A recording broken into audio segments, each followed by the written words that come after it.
he asked, concern etched on his face. With my life, Leela replied firmly. She's one of the few people I know who would never betray me.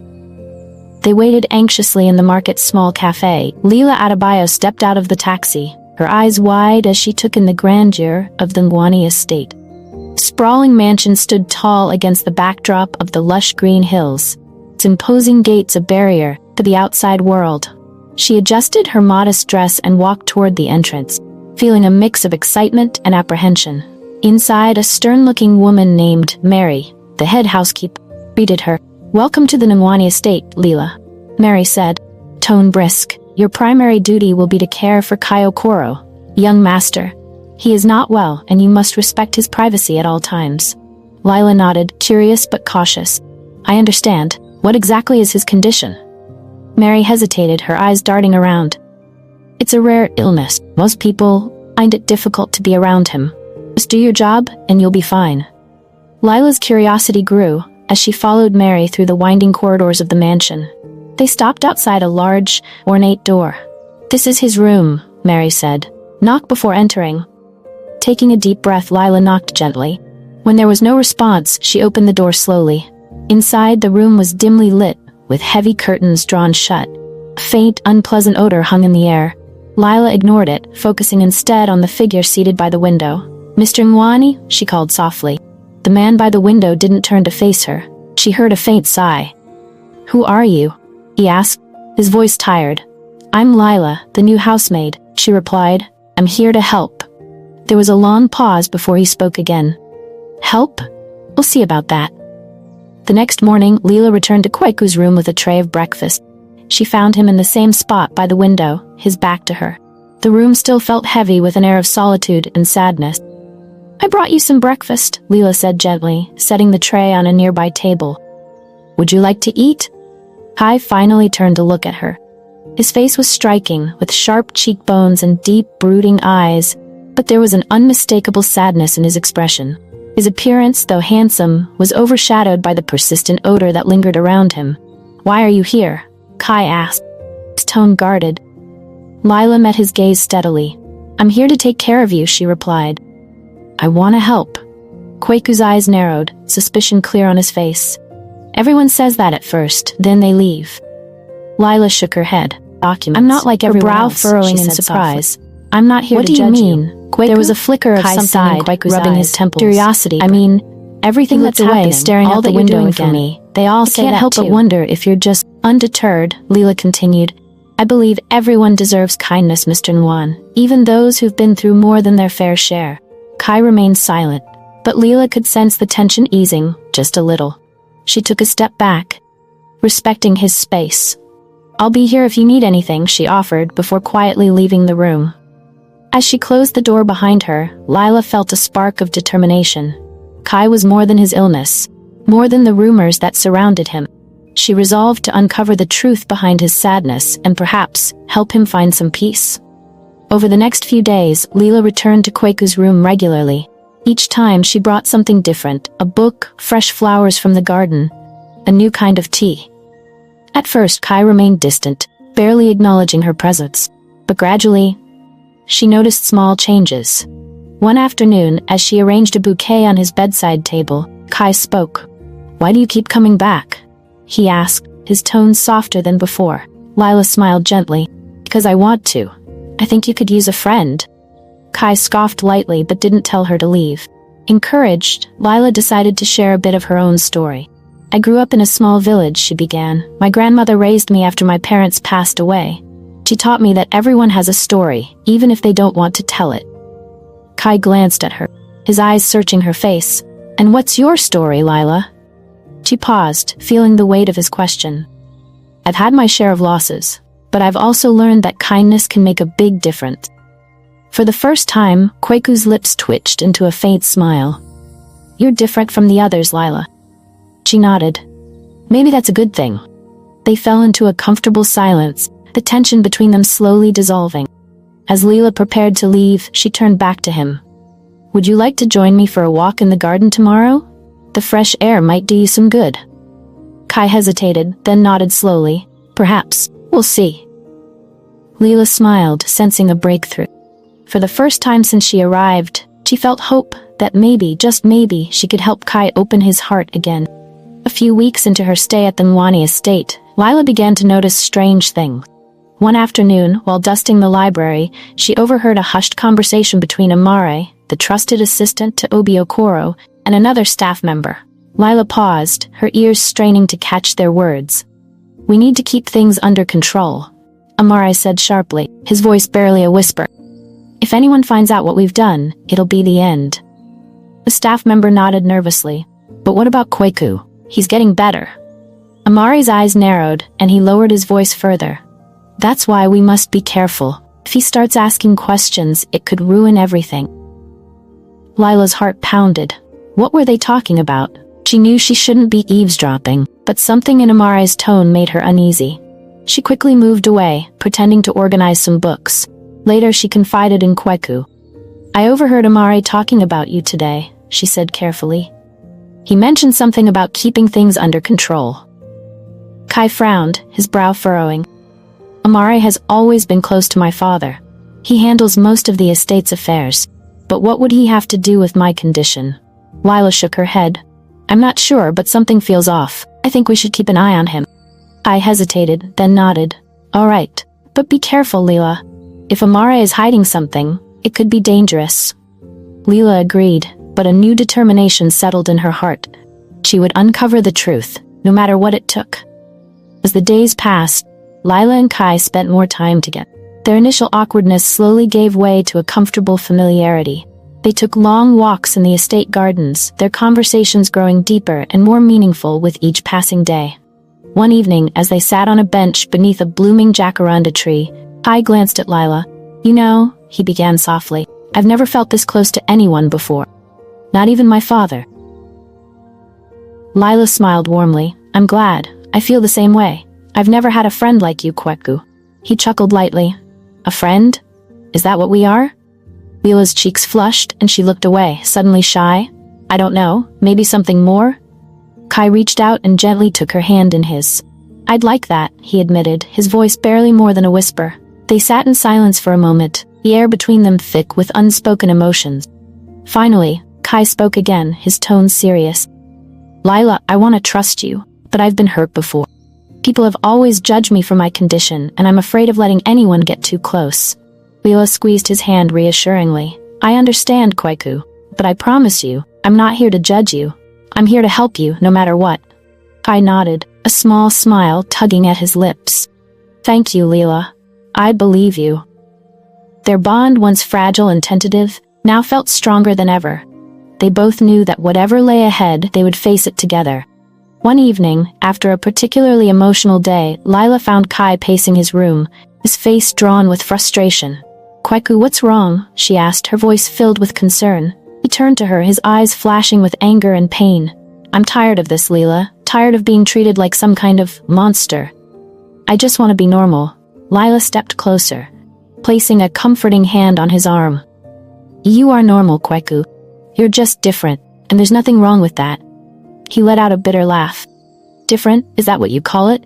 I can't even go outside without people staring at me, whispering behind my back. I feel like a prisoner in my own home." Lila's heart ached for her. "I know it's hard," she said softly, "but you don't have to go through this alone. I'm here for you." Kai looked at her, his eyes searching hers for sincerity. "Why are you here, Lila? Why do you care so much?" She took a deep breath, deciding it was time to share her own truth. "Because I know what it's like to feel alone," she admitted. "I came here because I needed a fresh start, away from my past. I thought maybe, just maybe, I could find a place where I belonged. And now, I think I've found it, with you." Kweku's expression softened, and he reached out to cup her cheek. "Lila." Before she could say anything more, he leaned in and pressed his lips to hers. The kiss was soft, tentative at first, but quickly deepened as they both gave in to the emotions they had been holding back. When they finally pulled away, Kai whispered, "Thank you for being here." Lila smiled, artful, always. The morning after their kiss, Lila was tidying up Kweku's room when she noticed a stack of papers peeking out from under his bed. Curiosity piqued. She carefully pulled them out and saw they were old medical documents. As she flipped through the pages, she noticed something strange, several entries that seemed inconsistent. "What is this?" she muttered under her breath, scanning the record. There were multiple mentions of treatments and chemicals that didn't seem related to any known therapy for Kweku's condition. Her brow furrowed as she read further. "Leela?" Kweku's voice startled her. She looked up, finding him standing by the door, curious expression on his face. "I'm sorry, I didn't mean to pry," she stammered, holding up the documents. "But these? There are some things in here that don't make sense." Kai walked over and took the papers from her, his eyes scanning the pages. His expression darkened. "I don't remember half of these treatments," he said slowly. "And these chemicals, I've never heard of them." Leela bit her lip, debating whether to share her suspicions. "Kweku, do you think it's possible that your condition isn't genetic? That maybe someone is doing this to you?" Kweku's eyes widened, and he shook his head. "That's impossible. Why would anyone do that?" "I don't know," Lila admitted, "but I think we need to find out. Maybe Amare knows more than he's letting on." Kai nodded, face grim. "Then we'll have to be careful. If you're right, we can't trust anyone." Determined to uncover the truth, Lila discreetly photographed the documents, feeling a mix of fear and resolve. Whatever secrets the Nwani estate held, they were about to unravel them. Days passed, and Lila couldn't shake the feeling of being watched. Every time she saw Amare, he seemed to be observing her more closely, his eyes lingering too long. One afternoon, as she prepared tea for Kai in the kitchen, Amare approached her. "Leela," he said smoothly, his voice low, "I hear you've been spending a lot of time with the young master. Is everything going well?" Leela forced a smile, basking her unease. "Yes, Mr. Tades, Kai is making progress." Amare nodded slowly, his gaze sharp. "Good. We all want what's best for him, don't we?" She nodded, feeling the weight of his words. As Amare walked away, Lila's hand shook slightly, spilling hot tea onto her hand. She winced, quickly wiping it away. She knew she had to be more cautious. Later, when she brought the tea to Kweku's room, he noticed her anxiety. "Leela, what's wrong?" he asked, his concern evident. She hesitated, then confessed, "I think Amare suspects something. He's been watching me closely." Kweku's face tightened with worry. "We need to be careful, Lila, if he finds out what we're doing." "I know," she whispered, "but we can't stop now. We're close to finding out the truth." Kai nodded, taking her hand in his. "I trust you, Lila, and I'm with you, no matter what."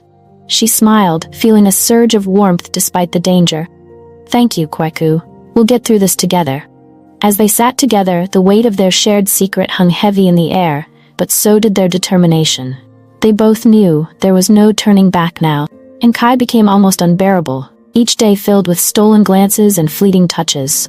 One night, after hours of poring over the suspicious documents in Kweku's room, they found themselves closer than ever before. Kai leaned back, rubbing his eyes. "I'm exhausted," he admitted. "But I can't stop thinking about what we found. What if this has been happening for years, right under my nose?" Lila touched his arm gently. "We'll figure it out," she assured him. "Together." He looked at her, his expression softening.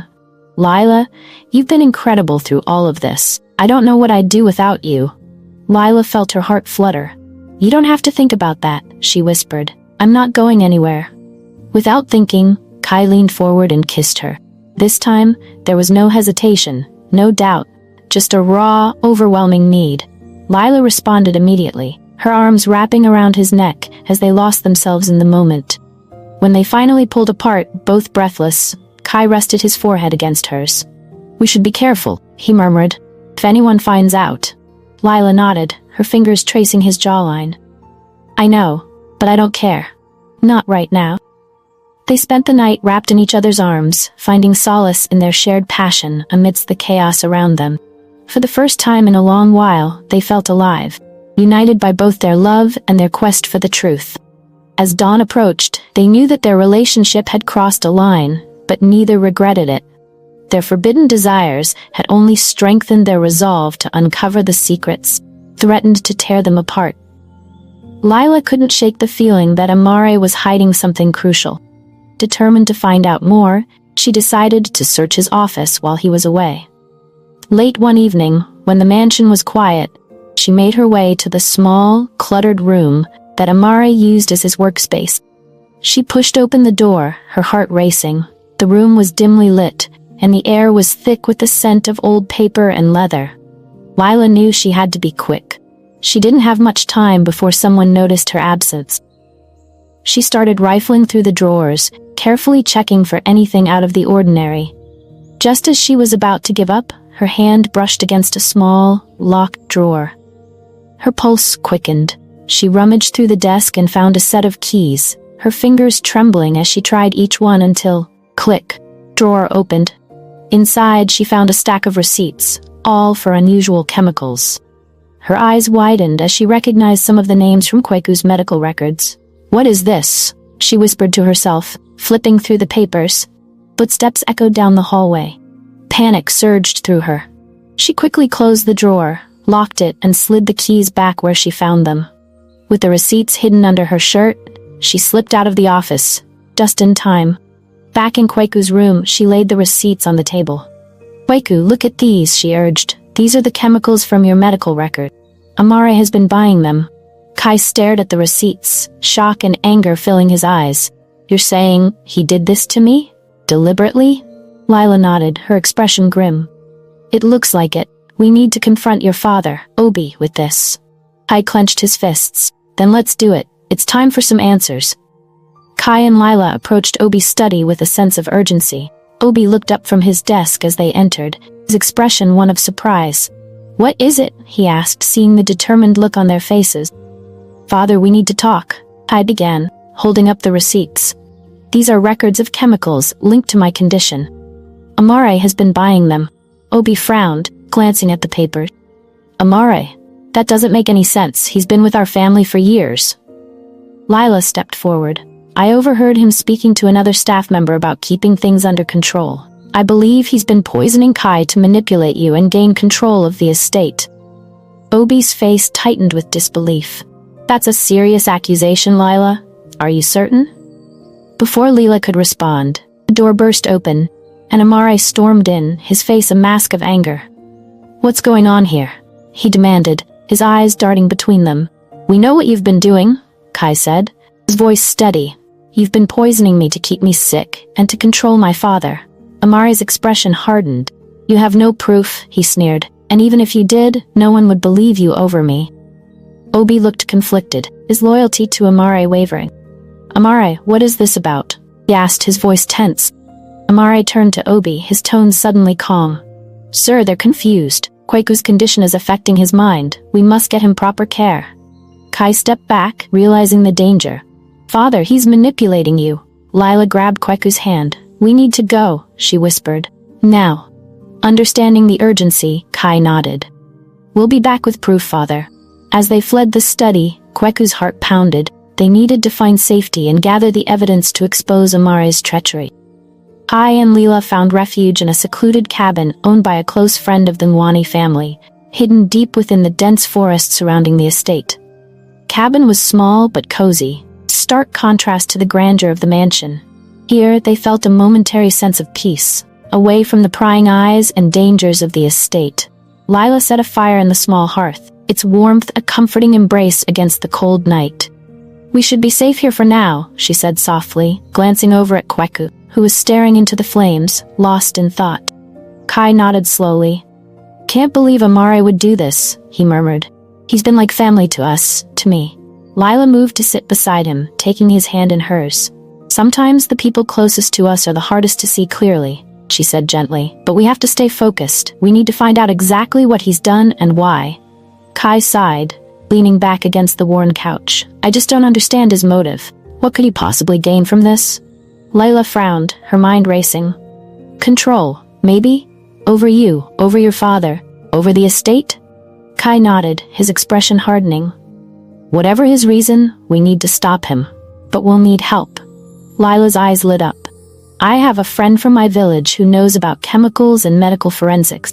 If we can get her to analyze these receipts, maybe we can prove Amare's guilt." Kai squeezed her hand. "Then let's do it, whatever it takes." They sat together in silence, the fire crackling softly in the background. Despite the uncertainty of what lay ahead, they found comfort in each other's presence. Their bond stronger than ever. The next morning, Leela contacted her old friend Akello. who was skilled in research and medical forensics. They arranged to meet at a nearby market, away from the prying eyes of anyone from the Nwani estate. When Okoro arrived, her face broke into a wide smile. "Lila, it's been so long," Okoro greeted, embracing her tightly. "What's going on? You sounded urgent on the phone." Lila quickly explained the situation, handing Okoro the stack of receipts. "We think these chemicals were used to make Kai sick," she said. "We need to know if that's possible." Okoro flipped through the receipts, her expression growing serious. "These are dangerous substances," she said quietly. "If they were administered over time, they could cause symptoms similar to a genetic disorder. Let me run some tests. I'll need a few hours." Kwaiku, who had been standing a bit away, joined them. "Thank you, Okoro. This means a lot," he said, his voice tense but grateful. Okoro nodded. "Anything for Lila. I'll get back to you as soon as I have something." As Okoro left, Kai turned to Lila. "Do you trust her?" he asked, concern etched on his face. "With my life," Lila replied firmly. "She's one of the few people I know who would never betray me." They waited anxiously in the market's small cafe, each passing minute feeling like an eternity. Finally, Okoro returned, her face grave. "You were right," confirmed. "Chemicals could definitely cause Kwaiku's symptoms. I've documented everything." Kwaiku's face hardened. "This is it, Lila. Proof that Amare's been poisoning me. We need to confront him and clear this once and for all." Lila nodded, determination flaring in her eyes. "You need to be careful. He won't give up easily." Back at the cabin, Kai sat by the window, staring out at the dense forest that surrounded them. Despite the breakthrough, doubt gnawed at him. "Lila," he began hesitantly, "why are you really here? Is it out of pity? Or because you feel like you need to help me?" Lila turned from the small kitchen table where she was sorting through the documents, her brow furrowing in surprise. "What do you mean? Kwaiku?" Kai sighed, rubbing his temples. "I mean, everything that's happening, all that you're doing for me. I can't help but wonder if you're just trying to do the right thing rather than genuinely caring about me." Lila walked over to him, kneeling by his side. "Kwaiku, look at me," she said softly. He turned, meeting her gaze, his eyes filled with uncertainty. "I'm here because I care about you. This isn't about pity or obligation. It's about us. What we've found together, what we've become." He hesitated, and whispered, "What have we become?" Lila leaned closer, her voice steady. "Something real. Something worth fighting for. Don't doubt that. Not now." Kwaiku's expression softened and he pulled her into his arms, holding her tightly. "I'm sorry," he murmured. Everything feels so uncertain." Lila hugged him back, her heart aching for him. "I know, but we're in this together, and I believe in us." Their embrace deepened, turning into a kiss that was both passionate and desperate, a reminder of their shared strength and vulnerability. For now, in each other's arms, they found a brief respite from the storm brewing around them. As night fell, Lila and Kai made the decision to return to the Nwani estate under cover of darkness. They knew they needed more evidence to confront Amare, and time was running out. The estate loomed in the distance as they approached quietly, sticking to the shadows to avoid being seen. Inside, the mansion was eerily silent. Lila and Kai moved cautiously, their footsteps barely making a sound on the polished floors. They headed straight for Amare's office, knowing it was their best chance to find the final piece of evidence they needed. Lila began searching through drawers and files while Kai kept watch by the door. "We need to hurry," he whispered, his eyes scanning the hallway for any sign of movement. "I know," Lila replied, her hands moving quickly but carefully. "There has to be something here."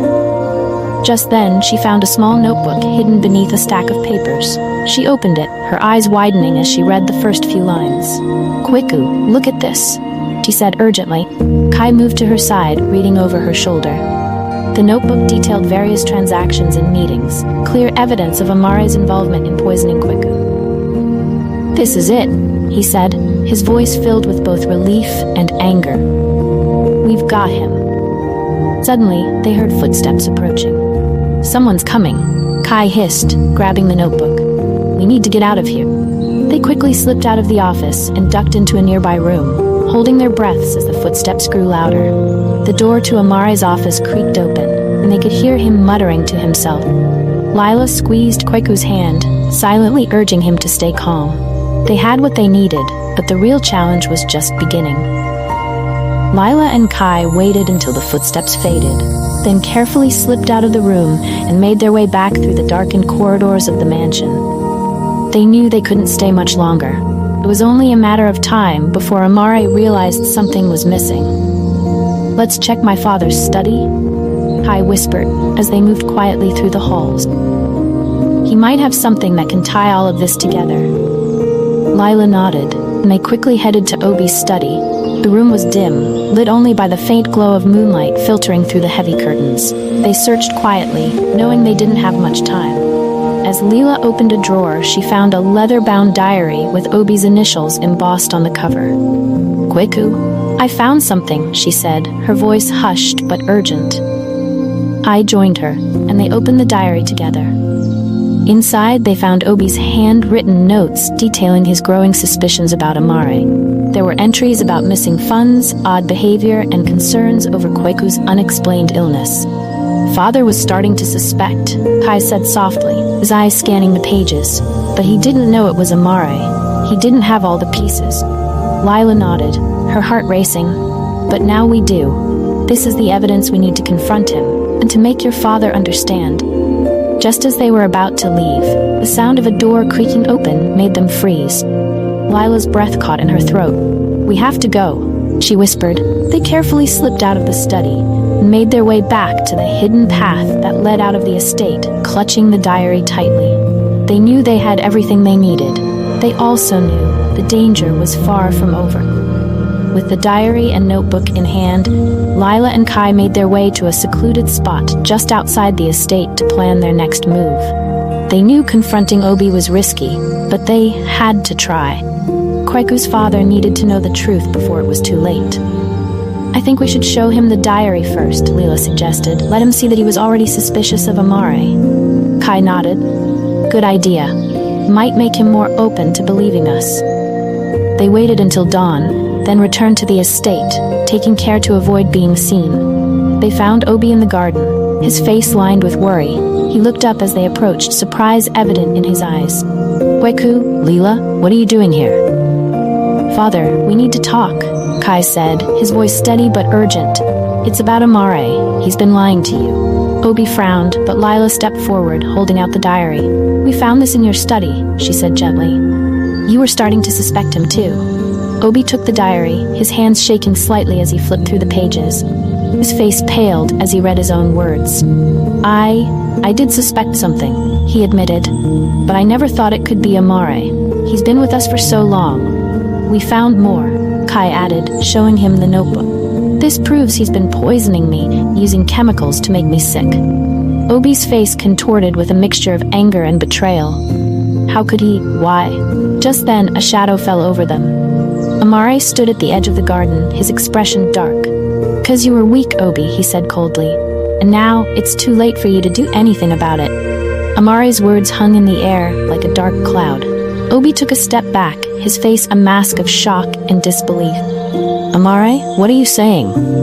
he demanded, his voice trembling. "I'm saying that your time is up," Amare replied with a cold smile. "I've been in control for a long time, and I'm not about to let you ruin that." Kai moved protectively in front of his father. "You won't get away with this, Amare. We have proof. The authorities will be here any minute."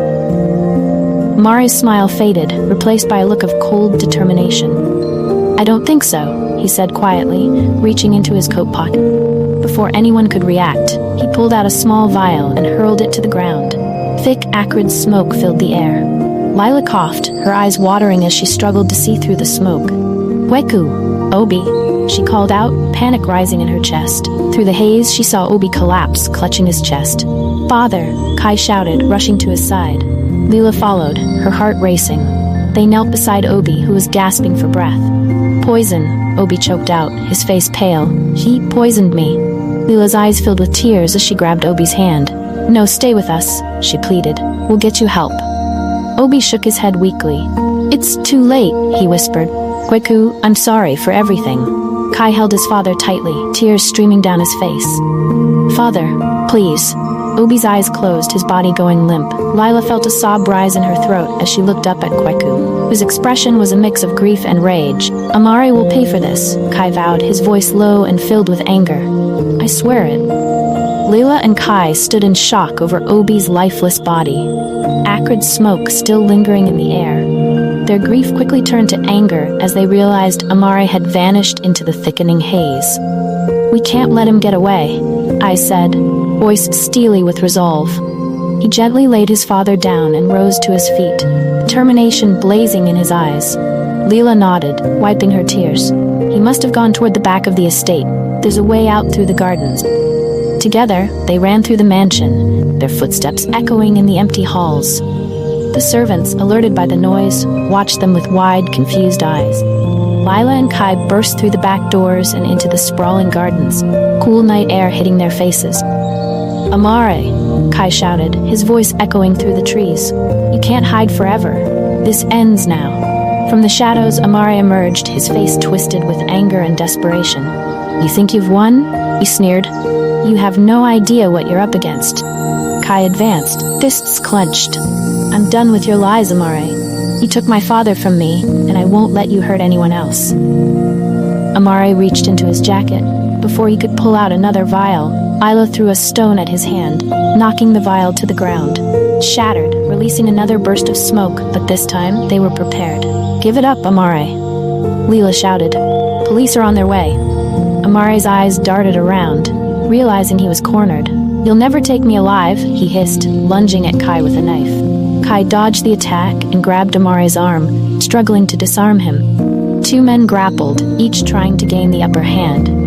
Lila searched desperately for something to use as a weapon when suddenly, the wail of police sirens pierced the air.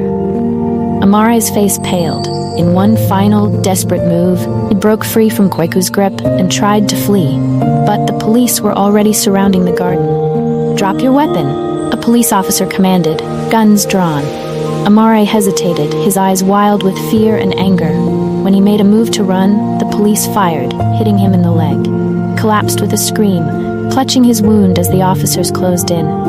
"It's over," Kai said, breathing heavily, looking down at Amare. "You'll pay for everything you've done." The sun began to rise over the Nwani estate, casting a warm glow over the gardens. Lila and Kai watched as the police led a handcuffed Amare away, his face twisted with pain and defeat. The ordeal was finally over. Cost had been high. Kai turned to Lila, his expression a mixture of sadness and relief. "I still can't believe he did all this, and my father." His voice trailed off, choked with emotion. Lila took his hand, squeezing it gently. "I'm so sorry, Kweku. Your father loved you, and he tried to protect you in the end. Remember that." Kai nodded, wiping a tear from his eye. "I know, and I'll make sure his memory is honored. We'll rebuild this estate and the family business, but we'll do it differently, honestly and with compassion." Lila smiled softly. "I'll be right by your side, every step of the way." He turned to her, gratitude and love shining in his eyes. "I don't know what I would have done without you, Lila. You've been my strength through all of this." She blushed slightly but held his gaze. "And you've been mine, Kweku. We faced this together, and now we have a chance to build something new." Kai nodded, his resolve strengthening. "Then let's do it. For my father, for us, and for everyone who deserves a better future." They embraced, holding each other tightly, finding solace in their shared grief and hope. As they stood together, watching the dawn break over the horizon, they knew a new chapter was beginning. A chapter filled with possibilities, love, and the promise of a brighter tomorrow. Their journey had been fraught with danger and loss, but now, with the truth finally revealed and justice served, they could begin to heal and build a life together, free from the shadows of the past. With Amare gone and justice finally served, the Nwani estate began to heal from the chaos that had nearly torn it apart. Lila and Kai worked together to rebuild both the family business and the lives of those who had been affected by Amare's treachery.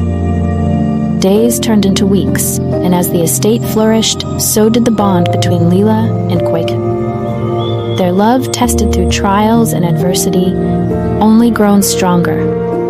They decided to hold a small ceremony in the garden where they had first confessed their feelings, surrounded by close friends and family who had supported them. As they exchanged vows, the sun shone brightly overhead, a symbol of the new chapter they were embarking on together. Kweku's voice was steady as he looked into Lila's eyes. I promise to stand by you, to love you, and to build a life filled with honesty and compassion. Dad. Leela's eyes glistened with tears of happiness as she replied, and I promise to be your partner, your strength, and your greatest supporter, wherever our journey takes us. They sealed their vows with a kiss, and applause filled the garden. Future was theirs to create, free from the shadows of the past and filled with hope for what was to come. Thank you for joining us on this journey with Lila and Kai in Secrets of the Heart. We hope you enjoyed the twists, turns, and heartfelt moments of their story. If you love this story, please like, share, and let us know where you're tuning in from in the comments below. Don't forget to subscribe to our YouTube channel